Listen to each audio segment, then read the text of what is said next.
আসসালামু আলাইকুম পাঠকগণ, আমরা প্রতি মাসের শেষের দিকে পুরো মাসে ঘটা ভাতা সংক্রান্ত সকল আপডেট দিয়ে যাচ্ছি একটি আর্টিকেলের মধ্যে, যাতে করে এক নজরে প্রতি মাসে উক্ত মাসের সকল আপডেট পাঠকরা পেয়ে যান।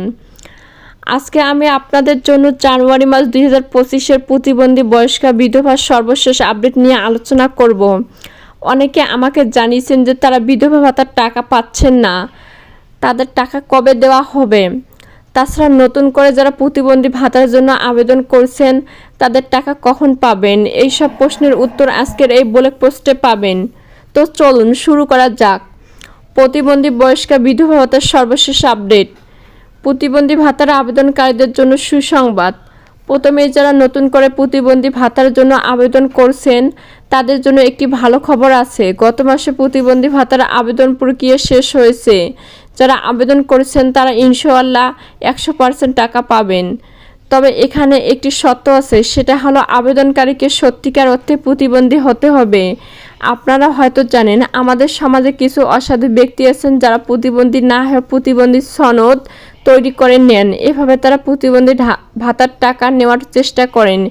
এই ধরনের ভুয়া প্রতিবন্ধী ব্যক্তিদের আবেদন বাতিল হয়ে যাবে। প্রতিবন্ধী ভাতার আবেদন প্রক্রিয়াটি দুটি ধাপে সম্পন্ন হবে।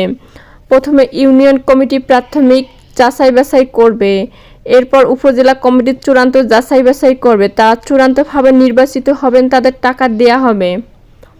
এখন প্রশ্ন হলো কবে টাকা পাবেন। যারা নির্বাচিত হবেন তাদের 60 থেকে 70% টাকা দ্বিতীয় কিস্তিতে দেয়া হবে, বাকি টাকা চতুর্থ কিস্তিতে দেওয়া হবে।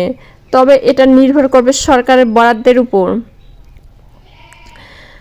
বিধবা ও বয়স্ক ভাতার টাকা কবে পাবেন। বিধবা ও বয়স্ক ভাতার জন্য নতুন বরাদ্দ দেওয়া হয়েছে। এই টাকা কবে পাবেন সেটা নিয়ে অনেকের মনে প্রশ্ন আছে। বর্তমান মাঠ পর্যায়ে এই যাচাই বাছাই চলছে। প্রথমে ইউনিয়ন কমিটি প্রাথমিক যাচাই করবে, এরপর উপজেলা কমিটির চূড়ান্ত যাচাই করবে। যারা চূড়ান্তভাবে নির্বাচিত হবেন তাদের 60 থেকে 70% টাকা শীঘ্রই দেওয়া হবে, বাকি টাকা পরবর্তী কিস্তিতে দেওয়া হবে। তবে যারা এখনও টাকা পাননি তাদের জন্য একটি ভালো খবর আছে। যারা বিধবা ভাতার টাকা পাননি তাদের জন্য সুসংবাদ। অনেকেই আমাকে বলছেন, ভাই আমি বিধবা ভাতার টাকা পাইনি, আমার টাকা কি দেওয়া হবে না। এই প্রশ্নের উত্তর হলো হ্যাঁ, আপনার টাকা দেওয়া হবে। রায়হান আঙ্কেলের সাথে কথা বলে জানলাম বিধবা ভাতার টোকেনগুলো প্রায় সবই ট্রান্সমিট করা হয়েছে। শুধুমাত্র একটি টোকেন বাকি আছে যা এখনও ট্রান্সমিট হয়নি। এই মাসের মধ্যেই সেই টোকেন ট্রান্সমিট হয়ে যাবে। এর মানে হলো যারা এখনও টাকা পাননি তারা এই মাসে টাকা পেতে শুরু করবেন। টাকা পাঠানোর পর সাধারণত 3 থেকে 4 ঘন্টার মধ্যে টাকা পেয়ে যাবেন। তবে এটা নির্ভর করে ফিনান্সিয়াল সার্ভিসের উপর, যেমন নগদ, বিকাশ বা এজেন্ট ব্যাংকিং। কারা টাকা পাবেন কারা পাবেন না, এখন প্রশ্ন হলো সবাই কি টাকা পাবেন। উত্তর হলো না, কারণ বিধবা ভাতার জন্য প্রায় 3 লাখ টোকেন বরাদ্দ আছে। এর বাইরে যারা আছেন তারা টাকা পাবেন না। আপনি যদি দেখেন যে আপনার আশেপাশে সবাই বিধবা ভাতার টাকা পেয়ে গেছে কিন্তু আপনি পাননি, তাহলে সম্ভবত আপনি টাকা পাবেন না। তবে এটা নিশ্চিত হওয়ার জন্য আপনার উপজেলা সমাজসেবা অফিসে যোগাযোগ করুন।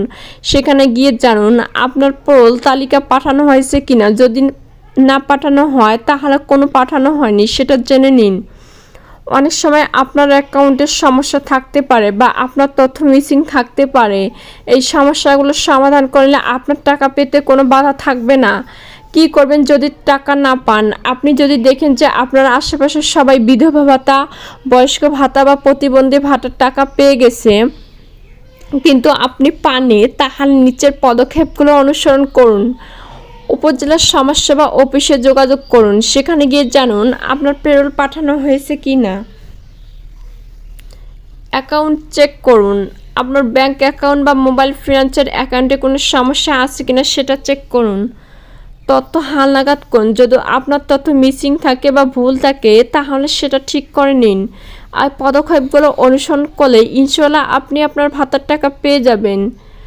আপনার যারা ভাতার টাকা পাচ্ছেন তারা একটু সতর্ক থাকবেন। কেউ যদি আপনার কাছে ওটিপি বা পিন নম্বর চায় তাহলে সেটা শেয়ার করবেন না। অনেক সময় অসাধু ব্যক্তিরা এইভাবে প্রতারণা করে, তাই সাবধান থাকুন এবং অন্যকে সচেতন করুন। আজকের এই ব্লগ পোস্টে আমি আপনাদেরকে প্রতিবন্ধী বয়স্ক ও বিধবা ভাতার সর্বশেষ আপডেট সম্পর্কে বিস্তারিত তথ্য দিয়েছি।